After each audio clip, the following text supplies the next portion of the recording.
A look at the life of George Washington and his countrymen. George Washington was married to a wealthy widow named Martha Curtis.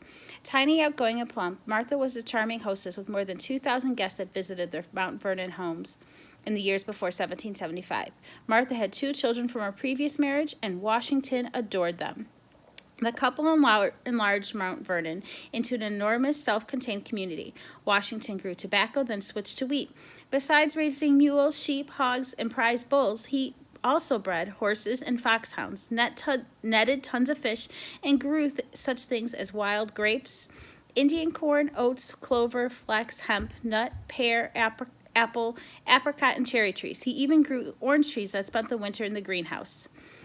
Gardeners, shoemakers, blacksmiths, weavers, and foremen, and sometimes all of Washington's nieces and nephews all lived on the estate. Like all other plantation owners at the time, Washington was a slave owner. By 1775, he owned 135 people. About 90% of the colonists in America lived out in the country, where new arrivals from Europe were amazed to find farmland, forests, fish, and game as far as they could see. So much fertile territory made it possible to supply Great Britain with the raw goods such as fur, flour, iron, tobacco, and lumber in return for manufactured goods, including cloth, shoes, furniture, and tea from Great Britain. In small but bustling port cities such as Philadelphia, New York, Boston, and Charleston, whaling and shipbuilding were already major industries, and there were soon lumber mills, flour mills, factories, firehouses, and colleges. Streets, some paved, most full of mud or dust, overflowed with ox carts, horses, and carriages, chimney sweeps, sailors, and carriers of wood. In local taverns, young girls danced lively jigs with their boyfriends.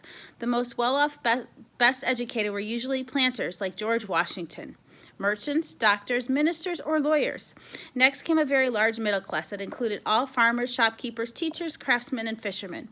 The poorest were unskilled laborers like indentured servants, and of course black slaves from Africa who were bought and sold and held in bondage in all 13 colonies. Many colonists wanted to settle in the new territory they had helped to win during the 7-Year War, but Great Britain made that illegal. London thought it was fairest and safest to reserve these lands for the Native Americans who always lived and hunted there. George Washington agreed with the plenty of other colonists who thought of the law unfairly, and he limited their rights. They poured into the West anyway.